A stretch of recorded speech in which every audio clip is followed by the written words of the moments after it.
The reported addition to Indiana's roster has officially come to fruition. Tuesday morning, U confirmed that Kayton Samuels has decided to transfer to the university and will play his football for the Hoosiers. The defensive tackle is set to graduate from Syracuse May 12, and will join the team shortly thereafter. As a graduate transfer, Samuels will be eligible to play immediately in 2018, his final of eligibility. Kayton is a big body in the middle who immediately shores up our defense, head coach Tom Allen said in quotes distributed by the school. He brings a lot of experience with his 24 starts in the ACC.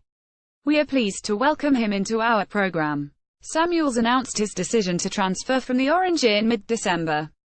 In 34 career games for the ACC school, Samuels was credited with 44 tackles, 4.5 of which were for a loss, as well as a fumble recovery. Of those 34 appearances, Samuels started in a dozen of them, 7 in 2017, 5 the year before. Maybe the third time will be a charm, or will it be 3 strikes and you're out in the end? Either way, Amir Mitchell is getting set to seek his third college football home, with a wide receiver taking to Twitter Sunday to confirm that he has been granted a release from his Rutgers scholarship. The move comes a little over 6 months after he was dismissed from the Scarlet Knights for violating unspecified team rules. While Mitchell was released, there were restrictions placed on him by the university as HES barred from moving on to another Big Ten school, as well as the 3 teams on Roost's 2018 non-conference schedule: Buffalo, Kansas and Texas State. The move on from Piscataway continues what has thus far been a rollercoaster collegiate career. A 2016 Michigan signee, Mitchell announced in late August of that year, after a suspension, that he was leaving the Wolverines and reopening his recruitment. A week later, the wide receiver confirmed his transfer to Rutgers. After sitting out the 2016 to satisfy NCAA transfer rules, he received a waiver from having to sit out 2s because of the intra-conference transfer. Mitchell was penciled in as a starting receiver the spring of 2017 before tearing an ACL. Because of that injury and subsequent dismissal, Mitchell never played a down for the Scarlet Knights. A 4-star 2016 recruit, Mitchell was rated as the number 5 player at any position in the state of New Jersey and the number 167 player overall on 247sports.com's composite board. He was an early enrollee who participated in spring practice prior to his departure from Ann Arbor. Of all of the off-season roster moves, this one ranks right up there as arguably the least surprising. In seeking a replacement for J.T. Barrett, Ohio State's quarterback competition consisted of 3 players this spring: Joe Burrow, Tate Martell and Dwayne Haskins. Throughout the process, Haskins has been considered the favorite to replace Barrett, leading to significant speculation that Burrow could be the odd man out and opt to leave the Buckeyes. Over the weekend, the quarterback's father, Jimmy Burrow, an assistant on Frank Solik's Ohio University coaching staff, posted an interesting and illuminating tweet after watching his son graduate from OSU.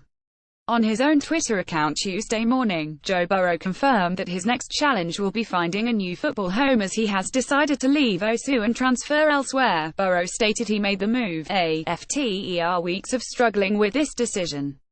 After weeks of struggling with this decision, I have decided to leave Ohio State and explore other options. My teammates and coaches all know the love I feel for them.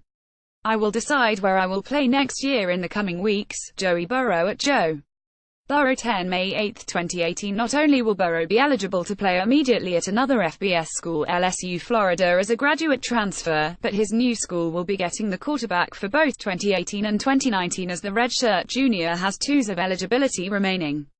Burrow was a 4-star 2015 signee who was rated as the number 8 dual-threat quarterback in the country. As Barrett's primary backup in 2016, Burrow completed 22 of his 28 pass attempts for 226 yards and a pair of touchdowns. He was the favorite to hold on to that job in 2017 as well, before he was sidelined with a broken bone in his right throwing hand. With Burrow sidelined for the first month of the, Haskins took over as the number 2 quarterback behind Barrett. Haskins completed 40 of his 57 pass attempts for 565 yards and 4 touchdowns in 8 games last, including a memorable relief appearance in yet another win over rival Michigan. The performance in the game helped solidify Haskins as the favorite to replace Barrett heading into the offseason. Want your early morning routine today to consist of 1 part utter seething and 2 parts blood boiling. Continue reading. Martin and Jolene Lafrance of Port Bryan, NY, have a young son, CJ Lafrance, who they had claimed was battling Hodgkin's lymphoma. The family developed a relationship with Syracuse director of player development Roy Whitaker, who twice beat cancer, with that relationship leading to the then 9-year-old boy as well as his family visiting an Orange football practice last August to meet head coach Dino Babers and several of his favorite players. On Friday, following a 4-month investigation, the mother and father were arrested and charged by the Cuyahoga County, New York Sheriff's Office with scheme to defraud and endangering the welfare of a child, the Syracuse Post-Standard has reported. In essence, the couple is accused of lying about their son's cancer and profiting from the lie, with the Post-Standard writing that the sheriff's office conclusively learned that CJ was never diagnosed with cancer or any other medical condition. Through a GoFundMe page, the couple had received a little over $3,300 in donations, which led to the charges. That page is no longer accepting donations, it should be noted. From the Post-Standard story regarding the young boy's visit to practice last year, after the visit, CJ's uncle, Justin Rowe, said CJ's diagnosis had recently been upgraded to stage 3, that CJ had already undergone a round of radiation and that he had lymph nodes removed via surgery. He added that a malignant tumor was found in CJ's abdomen. He has not been getting better, Rowe said previously. At this point in time, the mother and father are the only ones who have been charged in connection with the despicable deceit. The investigation, however, remains ongoing. There's a stunner. Earlier this offseason, Markel Valdez was dismissed by North Carolina State for standard unspecified violations of team rules. On Twitter late last week, the cornerback announced that he has decided to transfer from the program and explore my options. Despite the dismissal, and per a letter posted by the defensive back in the same Twitter pronouncement, Valdez will be barred from transferring to any ACC school as well as the 4 schools on NCSU's 2018 non-conference schedule: Georgia State, James Madison, Marshall and West Virginia. Valdez, who came to NCSU as a 3-star signee named James Valdez, took a redshirt as a true freshman in 2016.